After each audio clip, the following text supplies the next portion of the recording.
My name is Chenoa, and I'm the managing partner of Blue Startups, and also I run the Hawaii Angels Investment Network.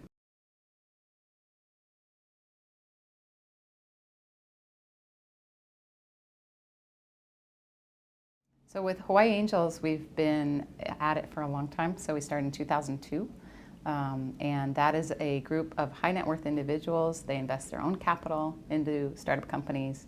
We've done somewhere over 70 deals in that time frame, put to work over $40 million into startup companies. In 2013, we founded Blue Startups with Hank and Maya Rogers as my partners.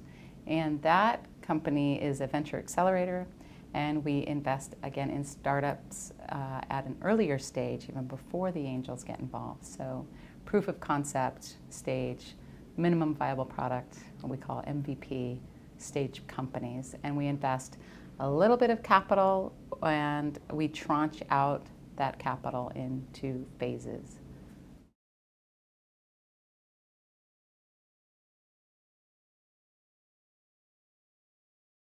So if you have a company, there's a couple different ways to kind of get into the pipeline, right, the process. So if it's an early stage company, let's say you have more than an idea, you have to have more than an idea to get anybody's attention, but let's say you have an early prototype or an MVP, that minimum viable product, then you could apply to Blue Startups. We do 2 cohorts a year. The application is online. You don't have to know anybody. You don't have to get the secret handshake or introduction. It's open to anyone. And we take a look at those applications twice a year. So for our cohorts, we have, again, 2 a year. You can think of it like a semester.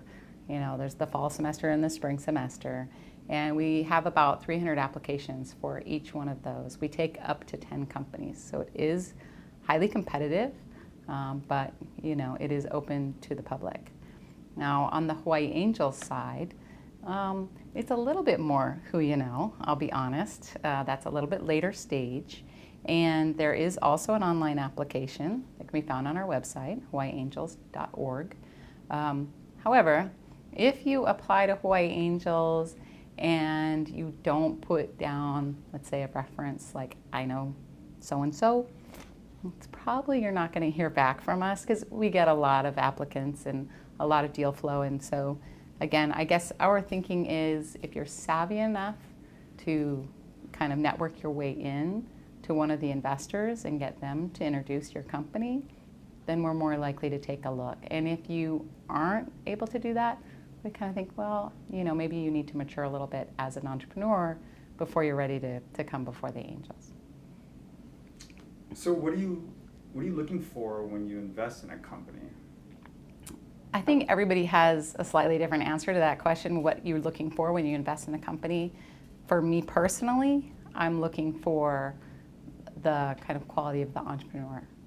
So, you know, oftentimes in investing, we say I view that on the jockey or the horse, right? So my investment philosophy is definitely geared more towards the jockey, right? Because the horse, I think, can be trained and can change and all of that, right? But the jockey is really the key. This entrepreneur and this kind of very special combination of characteristics that we're looking for in an entrepreneur, that person is going to be able to weather the storm. They're going to be able to change their business as they need to. They'll be able to have the flexibility to do that, the insight to do that, the right combination of personality traits to be able to attract a strong team, you know, to get others to believe in what they're doing. I mean, there's a lot of these kind of characteristics that are more, I guess, soft factors in our decision making, but they're really important. So I look at the person first, so the team primarily first. Is this the team that is going to be able to execute on this idea? If it's not, is it at least the beginnings of a team, some semblance of a team that is going to be able to execute on this business if they're able to attract the right other components?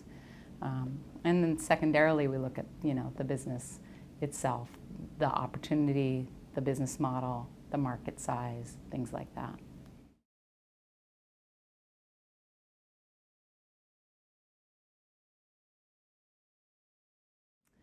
I mean, I think one of the common mistakes that entrepreneurs make in general when they're trying to get capital is that they are pitching either to the wrong audience or at the wrong time.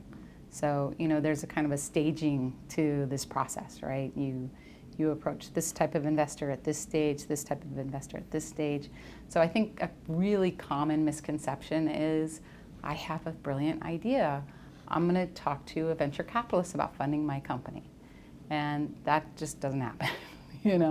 Unless your last company was sold for $1 billion, you're probably not going to be able to pitch somebody an idea and get funded. So you have to get some traction, as we have to get a little bit further down kind of the road in order to get interest from investors. So it's important, what we say, there's this continuum of funding, right? So the first step in that process are the 3 F's, your friends, your family, and fools. And you've got to get that money in first. Those are the people that, want to support you for probably emotional reasons, not really rational ones yet. And then you move on down the chain to probably angel investors, or perhaps an accelerator, and then angel investors, and then venture capitalists. So, when you're starting a company, venture capital is the furthest thing from your mind at that point in time. It should be. So I think that's a pretty common misconception, and a common mistake is that people approach, investors, institutional investors, too soon, and they're not ready, and they're not at the appropriate stage for that. So they kind of hurt their chances in a way for actually getting that capital later when they're ready.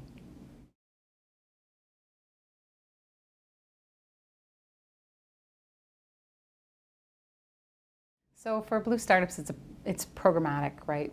We invest $25,000 up front, $25,000 in follow-on funding at the end of the program, and $50,000 we co-invest with the lead investor in the next round. So it's up to $100,000, and it's tranched. So it's pretty kind of routine, regular. In terms of the angel investments, a couple things drive the numbers there. One is the minimum that's required. So most angel deals have a $25K minimum, meaning the entrepreneur won't take less than $25K. And I would counsel entrepreneurs not to take less than $25K, because you will end up with way too many people kind of with ownership in your company at an early stage, which can cause problems for you later. So $25K is a kind of a minimum per investor. So for any given deal at the Hawaii Angels, if the deal does well, there's people that are interested, usually can raise about $250K. And that's a pretty normal kind of deal size for the angel group. So what do you get in exchange? How does that get determined, and when does that exchange happen? Mm-hmm. So for the accelerator for Blue Startups, the equity exchange for the capital put in is actually a little bit of a different equation, because we're really looking at the capital plus the services, right? Because we provide a 3-month program. For Blue Startups, the equity exchange is pretty, again, set in stone. So we take 6 to 10% of equity in each company that comes in the door, and that's based on the kind of the phase of life that they're in, right? Are they early stage, a little bit later stage? Do they have IP, things like that? So it's a little bit negotiable, but it's also, pretty standard, right, in terms of the amount of equity we take. And then that equity is in exchange not just for the capital we're providing, but primarily for the services we're providing, because Blue Startups is a 3-month intensive mentorship program. We're getting access to all kinds of expertise and perks, and it's worth a lot for the entrepreneurs. So that's what kind of they're getting in exchange for their equity. Hawaii Angels, once you reach that point where you're pitching angels, basically everything's negotiable, right? So you will get, the valuation that the angels think your company is worth at that time. It's really the market is dictating what you're worth. So the exchange will, be dictated by that valuation estimate. And typically, it's a black art, right? Entrepreneurs will sometimes spend time doing spreadsheets and discounted cash flows and things you learn in business school that are completely irrelevant here. Really how the market is just determining valuation is just a few factors. One, what was the last deal that we just did? is it relevant to this deal that we're doing today? Is it the company further along, not as far along? Okay, so the last deal was at this dollar amount.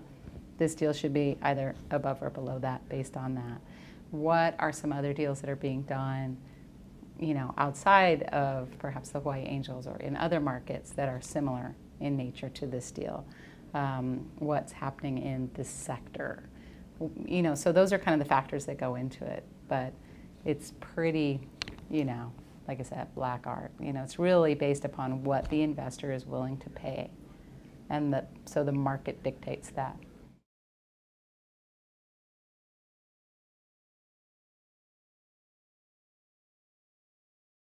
So the biggest difference between angel investors and venture capitalists is that angels invest their own money.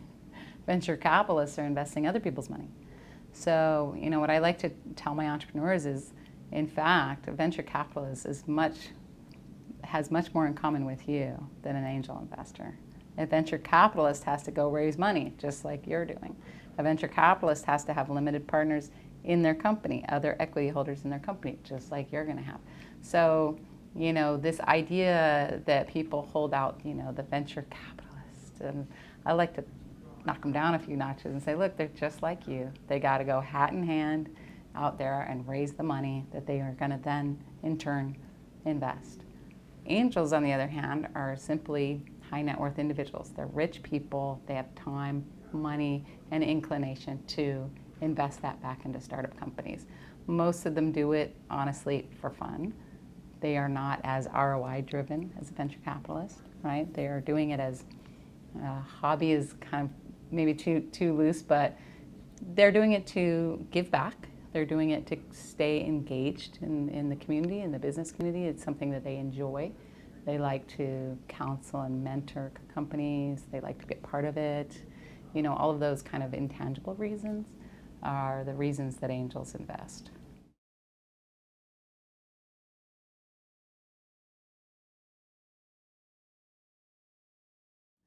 I think the number one thing that it takes to be a successful entrepreneur is hustle.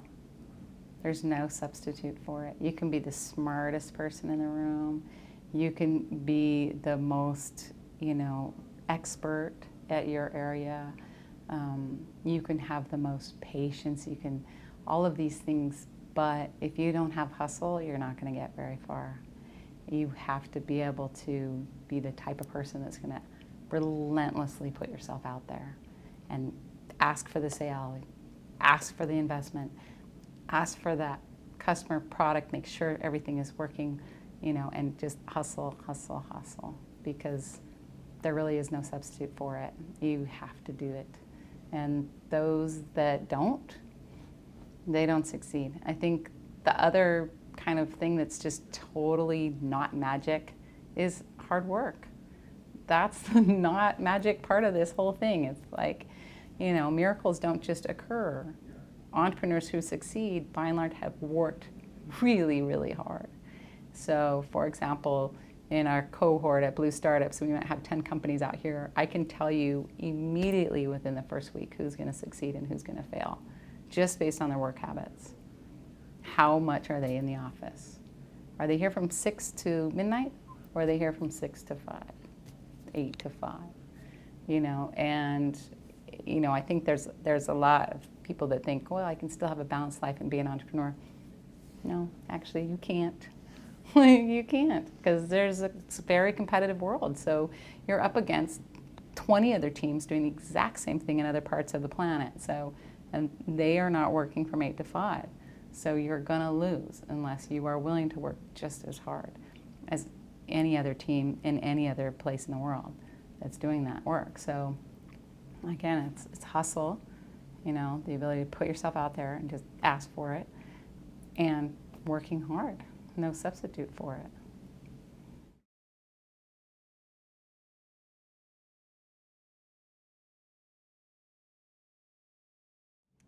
I think it's very difficult to incentivize investors to do something they wouldn't otherwise do. So I think, for Hawaii in particular, it's really about building the market and building the deal flow and building the quality of companies to a point where capital and sources of capital can no longer ignore us as a potential, an opportunity that they don't want to miss. So I think it's really on us to build our companies as strong and as, competitively as we can, and then capital will pay attention.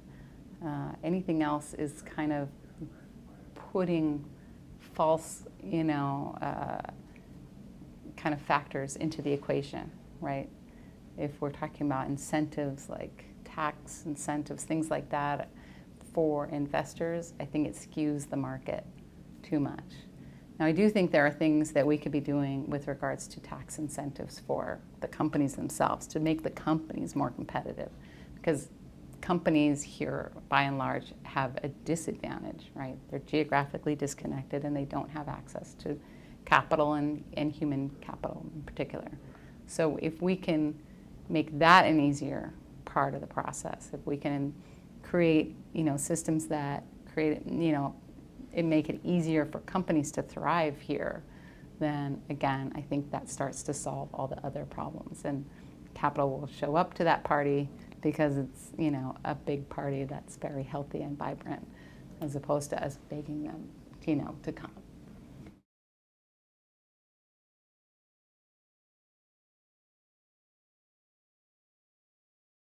I think one of the number one things that we see people don't do is their homework. It seems really simple, but for example, Google your product that you think that doesn't exist and the world needs. Perhaps it does exist. If I can Google it and find it, then you look kind of like a dummy, right? And you'd be surprised at how many people don't take that very basic step to do the homework. So do your homework on your product, your market, know it inside and out, and do your homework on any meeting that you're taking too, because that's another thing that entrepreneurs aren't, they'll go into a meeting underprepared, so they don't even know who they're meeting with or why. They haven't done the homework on who that person is, why might they be interested in the company. And those things really don't take a lot of time, but they help you a lot.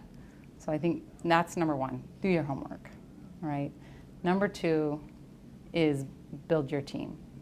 A lot of entrepreneurs think either they don't need a team or they can outsource everything, and I'm going to be the next Steve Jobs. He didn't have a team. I hear that a lot. These kind of fantasies that we have of the solo founder rising to, to these great heights and being this famous entrepreneur, it is all on the foundation originally of a partnership. It is not a solo mission, and especially in the beginning. You need people to counterbalance your thoughts, ideas, skills, strengths, weaknesses, everything. So you need a team. And a lot of people don't think they need a team, or they think they're whatever, they're better than that or something, I don't know. Or they want to control the whole thing, and you can't do that. And number three, I guess, would kind of go along with do your homework, but it's just to be prepared.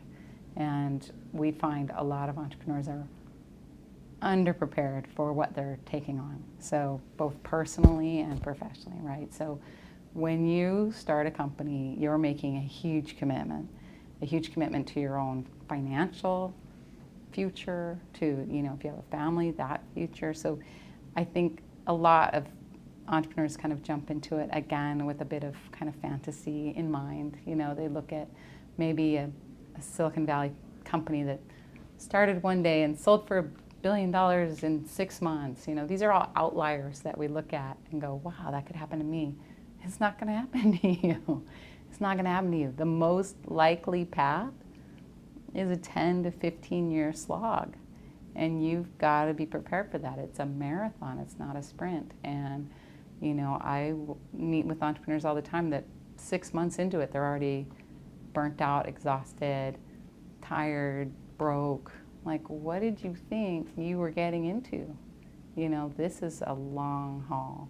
So you really have to go in with that mindset and be prepared for it, both personally and financially.